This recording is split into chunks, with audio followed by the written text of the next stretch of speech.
Je m'appelle Fred, je suis un cycliste aguerri, j'aime faire du vélo urbain, je suis triathlète en fait depuis longtemps et un soir de décembre, j'ai eu un gros accident de vélo pendant que je revenais du boulot. J'étais dans le trafic, puis à un moment donné, il y a une voiture qui a voulu tourner à gauche et elle n'avait pas vu que j'étais là.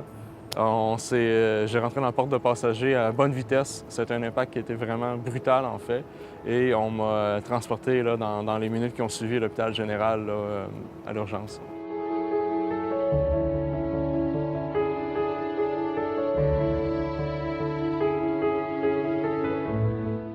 Moi, je me suis réveillé le 23 décembre, branché de partout.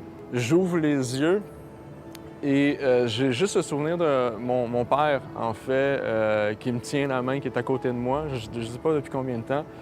C'est vraiment particulier parce que c'est comme si tu étais dans un autre espace-temps. Tu comprends pas où est-ce que tu es, tu comprends pas comment tu es arrivé ici. Tes derniers souvenirs sont très flous. Dans mon cas, je m'en rappelle plus ou moins, puis ça fait peur en fait. J'ai pas paniqué, mais j'essayais de comprendre. Généralement, je me demandais si j'allais être encore en mesure de courir. J'avais le collet cervical, je me demandais si j'allais pouvoir recommencer à nager. Je me rappelle de petite anecdote d'un moment très précis où est-ce que je suis allé me voir dans le miroir et que j'ai eu les larmes aux yeux automatiquement en fait parce que je me reconnaissais pas devant le miroir à ce moment-là. Après, j'ai été pris en charge par les chirurgiens ici. Une fois que j'étais réveillé, les jours qui ont suivi, ils m'ont fait une grosse reconstruction maxillofaciale, en fait, de ma mâchoire qui était complètement éclatée. J'ai eu plusieurs grosses opérations, dont la première était la reconstruction maxillofaciale, en fait, rapidement, où est-ce qu'ils ont tout refait ma mandibule ici, mon menton.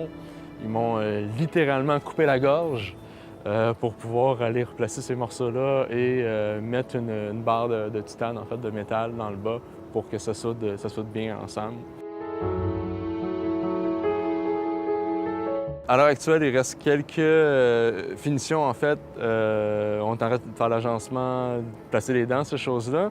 Je vous avouerai que j'ai vraiment hâte de pouvoir croquer dans une pomme et de mordre dans la pomme à pleines dents.